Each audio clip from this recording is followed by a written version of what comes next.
Hey there, folks. This is Kevin Madison from Project Dragonfly. I hope you enjoy this podcast about Dragonfly community members doing inspiring work. If you have ideas for a guest or want to be more involved in this podcast, please feel free to directly email me. Thanks again for listening and enjoy the episode. Hey, Dragonflies. This week I spoke with Barbra Sobhani. Barbra is a master's graduate from Project Dragonfly's AIP through the Denver Zoo. She currently works as the director of the NASA Colorado Space Grant Program through UC Boulder. She is a very accomplished individual, has published many articles, given dozens of presentations. To give you just a sense, one of her most recent presentations was at the American Geophysical Union in December of 2023, and she presented on lunar surface distributed network sensing with the Great Lunar Expedition for Everyone. And she also recently presented a talk entitled Reimagining Aerospace Workforce Development in Higher Education. So a very unique direction, and also, as I mentioned, has her master's from Dragonfly, where she focused on conservation education. So I hope you enjoy this talk with Barbra Sobhani. Okay, Barbra, welcome to the podcast. Thank you so much. I'm excited to be here. So let's just jump right in with maybe you can just share a little about yourself, the top level view. Who are you and what kind of work do you do? All right. Well, top level, I am currently the state director for NASA Space Grant in Colorado, and I am housed out of the University of Colorado Boulder. So I do a lot of work with undergraduate students and some graduate students on space-related projects. So that includes students at CU Boulder, but also because NASA Space Grant it's a statewide program, I work with students and faculty across the state as well. So we fund undergraduate research projects at different institutions, and we also run some awesome statewide programs. We just had our robotics challenge at the Great Sand Dunes last weekend, which was pretty neat. What were the robots doing with the sand dunes? So the Great Sand Dunes is an analog for Mars, and actually some former astronauts did training there prior to several the lunar missions way back. So it's a great place to do robotics, and our students design autonomous rovers. So the rovers have to navigate terrain on their own. So they're not remote controlled at all. And the teams can be super creative in how they make that happen. But we have everything from like really beginner, kind of just beginner rovers, to teams that are super advanced and figure out all kinds. We had a rover that could drill a sand core and take a sample. Wow. We had another rover that was able to stop and take a scoop sand sample for analysis. So yeah, there was a lot of really cool things. Nice. I'm picturing the basic simple rovers, just a simple rover, which sounds way more complex than anything I could create. But I pictured like a little car toy remote control or something, but obviously more events. But yeah, being able to take a soil sample is a significant thing to engineer, I would think. Yeah, absolutely. Like we have some teams that sort of pass along knowledge from year to year, and they just keep building on it and getting more creative and more advanced, but they're still undergraduate student teams, and some teams are even high school students that are concurrently enrolled in college classes. So it's pretty impressive what they come up with. That is so cool. And we were talking before we started recording about your Zoom background, which is showing the Earth during the 2017 eclipse and the shadow. And obviously we recently went through this amazing eclipse and totality event across most of North America. So what a cool time to be engaging people in I don't know, astronomical studies, I guess, and space issues. And then I'm also curious, like, how does it tie to biology for you? Because I know you have your master's from Miami and Dragonfly. I don't know, in what ways do you see those two areas of your life interacting? That is a great question. When when I told my family and friends that I was going back and getting another master's and going to do that in biology and conservation, they're like, "What?" Hmm. Because it was seemingly in a different direction from the other things I do. However, it's actually quite interestingly related. I mean, I know NASA is known for its, you know, rovers and missions to the moon and, that sort of thing, but quite a significant amount of NASA work is around Earth observation. And there's there's funding streams for research in biodiversity and lots of things that are connected back to what Project Dragonfly does. So um, I I have an interest, well, I have lots of interests, but I have an interest in astrobiology in particular. So, looking at signs of life in the Mhm. universe. And, one of the ways that you study that is by studying extreme environments on Earth and how species survive in those environments. And though that then is a really good way to look at species survivability with climate change. So, there's a lot of really interesting connections there. I'm trying to start up a new statewide program in Colorado. So we have our statewide robotics challenge, we have our statewide high altitude balloon launch program, which the photo of the eclipse from space, that was from a student project that was on a high altitude balloon during the eclipse, which is super cool. Mhm. But then also there's projects that do atmospheric sampling on those balloons. We've actually sent up small samples of different types of bacteria to see how survivable they are in the atmosphere. Um, there's so many different ways that you can connect to these things. And then all of that kind of circles back to, you know, developing a new emphasis on climate issues and monitoring of habitats for a variety of purposes. But we're working on some new like handheld instrumentation that students and classrooms can build and then go out into the field and take measurements of things like plant stress. And we're hoping to work on something that will also do handheld measurements of water quality. And then we help the students connect that to like Landsat imagery and products from NASA. And you're doing ground truthing of satellite data. So, I mean, there's so many exciting ways that these things cross over.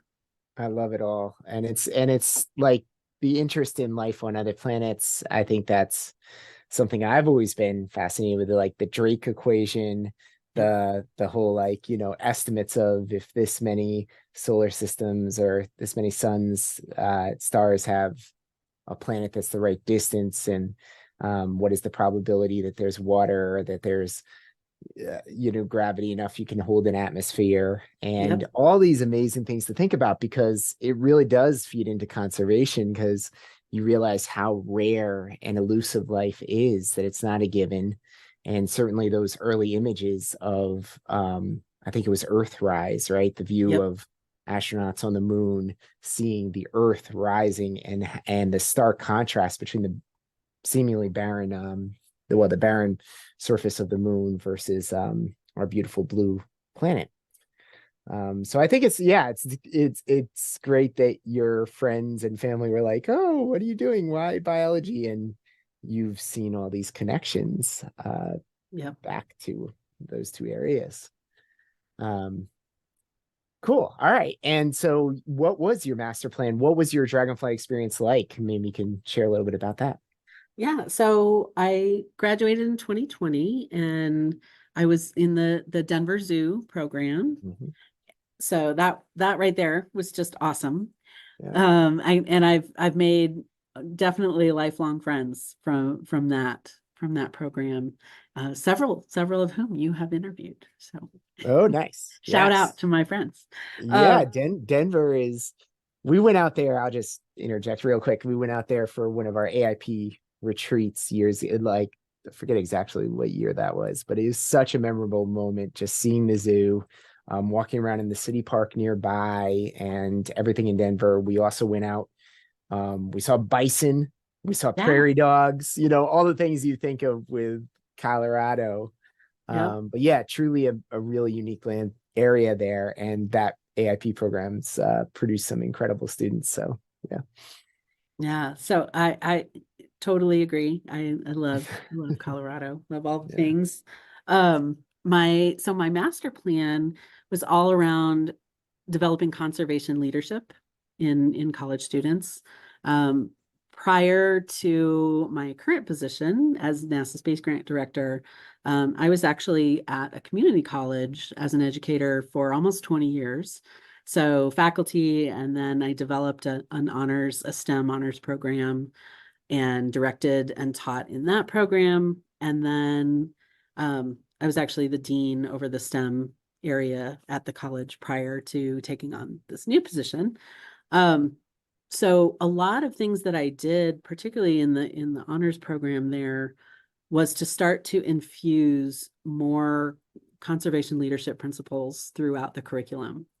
And part of that was making sure that students had the opportunity to get outside, Mhm. get involved with conservation and understand how that connects to community. Definitely themes that are right there at the heart of Dragonfly. Working with local nonprofits on things around native plants, around food security, helping connect the students and their curriculum to community issues and community connections.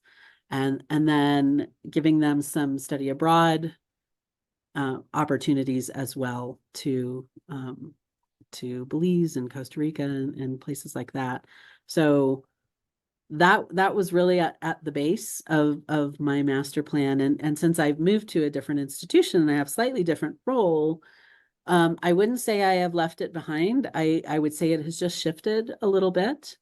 I definitely am still working on infusing more climate and Earth observation science into our work here at NASA Space Grant. But then in addition to like the work side of things, the things that I do in my free time are pretty much all conservation connected, I would say. My love for plants and birds are kind of at the heart of all of that. Nice. And I know you mentioned you're like a master birder and Yes, also an illustrator, a photographer. I mean, maybe go ahead and share about those yeah. hobbies. Yeah. So Colorado has one of the few Audubon Master Birder courses. It's a year-long, pretty intensive program, and you gain an Audubon Master Birder certification, which I did complete. And then since then, I now serve on the steering committee for the Master Birder program and act as a mentor for upcoming Master Birders. So get to lead field trips and mentor new birders, which is super fun. And my love for art and photography have melded in I worked for several years on a botanical illustration certification through the Denver Botanic Gardens, which is an amazing program. Um, and now I spend time trying to capture not just native plants, but I do a lot of work on illustrating native plants, and trying to find venues for that work to raise awareness. When do you have time to just watch Netflix like the rest of us? You're gonna be so Um, behind, Barbara, on all the things. well, you know, the few times during the year that I end up getting sick or something and I can't work, that's when I watch Netflix. Catch up. Yeah, binge it all.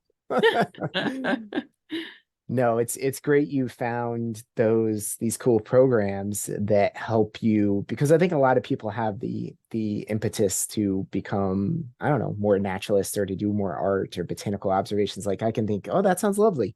But how do you actually make it so that you're going to do that in life? Well, you sign up for a program, you commit, and as a result, Right. and you're with people that will support you. And then next thing you know, you're a master illustrator. Yeah. So, I mean, I know it's a lot of work along the way, but I think those are the keys, is finding the programs and the support systems. So, Yeah. I mean, and I definitely will thank the Dragonfly program for that because I initially made the connections to those groups, to Denver Audubon and some of those because of the work that I was doing in Dragonfly. oh, Um, cool. yeah, I worked with Denver Audubon on, an early bird study that I did for one of the classes, and that forged that initial connection. And Mm, then, then I got interested in Master Birder program. And it also I actually lead naturalist classes for Denver Audubon from time to time as well. Um, and that none of that would have happened if I was not working on, projects for Dragonfly for sure. yeah. Well, that's great. And I mean, so many of the courses, as you know, I mean, it's funny because like Miami classifies this as an online program, right? But that doesn't, you know, it's yes, you interact with your peers largely through an online, but the whole program is asking you to do things actually in your communities.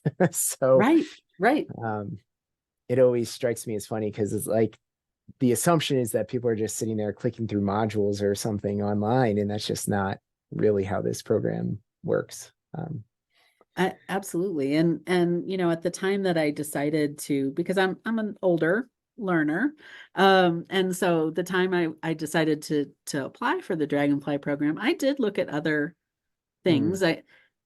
It one of the reasons that I ended up doing it is I was taking a lot of, courses, free courses online, like mm, edX and Coursera and those platforms, and just for fun because I enjoy learning new things and I'm always looking for new information. And then one of my friends was like, "You're taking these for free and for no credit? What? Why?" She's like, "Why don't you take something for credit?" I'm like, "That's a good question. Why don't I?" And then I got this email from Denver Zoo because I was a Denver Zoo member about the AIP program. I'm like, oh, maybe I there should you look at go. that. And then, here we are. Yeah. So, And now you're also working on a PhD. Do you want to share about that? well, so my educational journey has been long. Hmm. Yep. um, Lifelong learner. Love that Lifelong term. learner, Yeah. absolutely. So, sort of I did a lot of educate traditional age education. I started actually at a community college. That was my first foray into college because I loved all the things. I've not changed a lot. I didn't know what I wanted to major in, and I wanted to take classes in everything. And so I started out community college, and then I transferred for my undergrad in physics, and I ended up graduating in both physics and geology, and then I went on to do a master's, and I did a master's in the geosciences with the focus on geophysics, and then I got to work in a national lab for a while, which was super cool. I didn't get to do anything like secret or anything like that, but Okay. but I did get to work at Los Alamos National Lab, which is pretty neat. That is. Um, Yeah. and then I decided to go back for a PhD, and I worked on pretty much all of my PhD work except for finishing the dissertation. And then I got hired as a full-time professor. And so all of that kind of got on hold. Mhm. So, um, you know, it is my goal now to go back and finish. Gotcha. And part of that is the inspiration of going back and doing the Dragonfly program and getting another master's. And now my friends are like, Well, are you going to finish your PhD? How many letters do you need at the end of your How name, Barbara? exactly? How many degrees? I'm like, it doesn't matter. I just need to keep taking classes and doing research and doing fun stuff. Well, I have a pretty busy life too, not nearly as much as I think you're describing. However, I did just sign up for a it's like a plastics focus on plastics reduction and awareness of plastics in the environment. It's through Cornell. Oh, Their nice. I think it's through their civic ecology lab. Okay. And it's also not for credit, but I sort of was like, how am I gonna have time to do this? And yet I have been finding it so rewarding and beneficial, and it's very well organized, and it's like a 4 week thing, and you watch videos, and Yep. you know, you do need these things in your life, I think, to kind of just keep you aware of what you might be missing otherwise. Yep. So I think it's great that you've been peppering your whole life, it sounds like, pretty much with learning opportunities and enjoying the process. And I know so speaking of, I know you're going to Galapagos this summer, you were saying. So maybe let's hear about that one as well. It's very jealous. Well, I was very lucky to do an EE to the Galapagos 2 years ago as an alumni. Um, excuse me. I was supposed to go to the Galapagos while I was still in the program, and that got canceled due to COVID, Sure. unfortunately, and I was Hmm. very sad.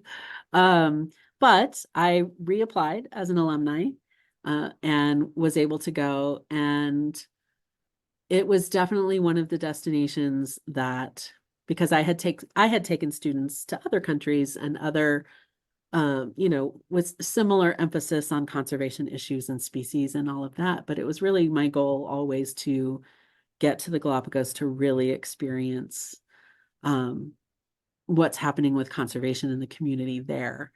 And after doing that, like I need to figure out a way to get back there.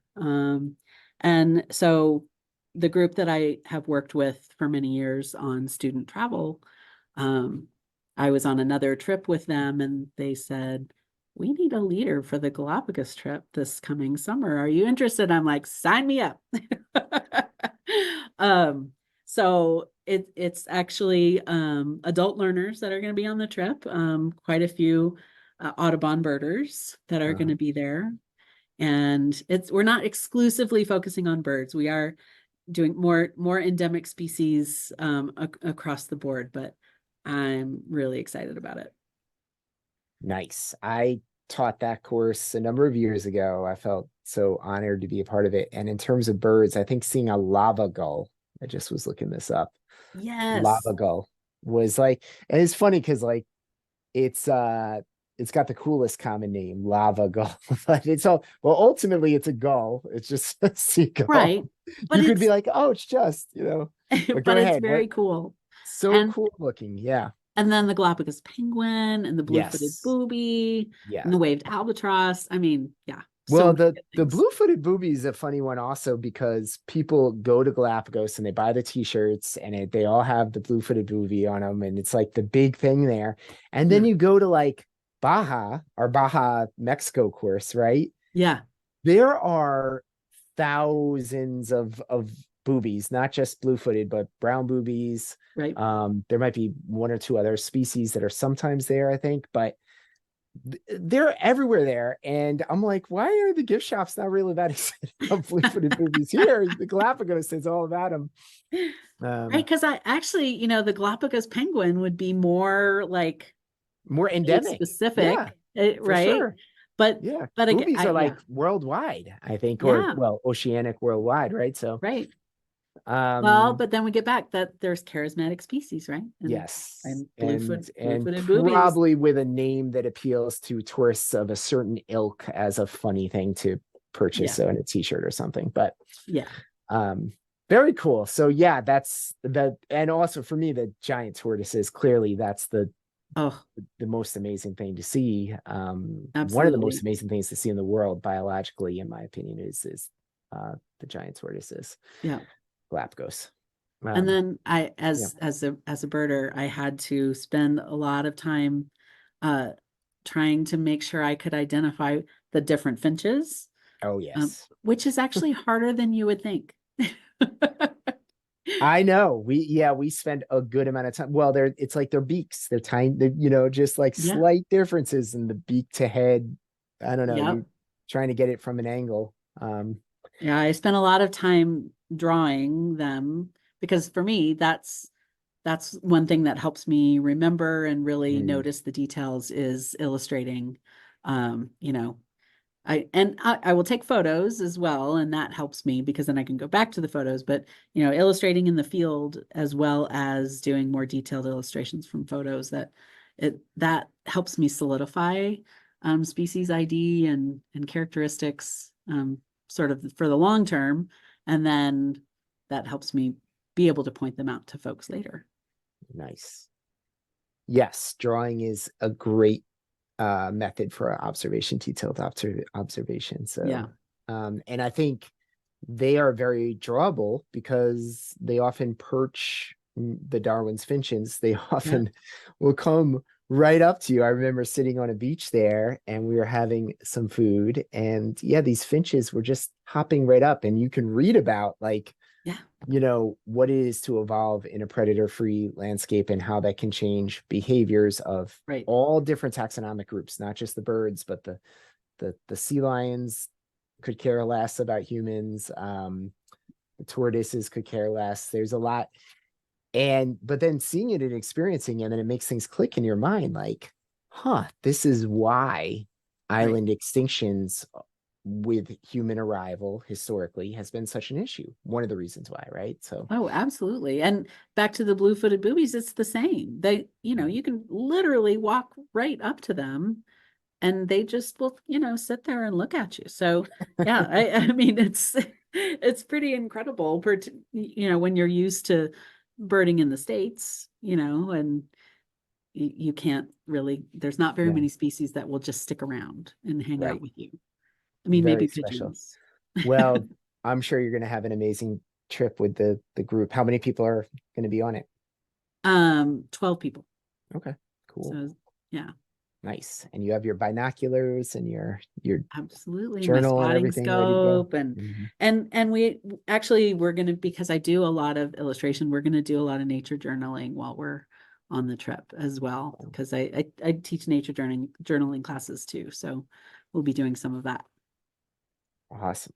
Um, well, I feel like we could talk for a very long time. But I am going to start to maybe wrap up, but I'm just curious if you have any advice you might want to give to either the rest of the Dragonfly community, and maybe current students who are thinking about their career, or even alumni thinking about their career. Is there anything you would like to relay?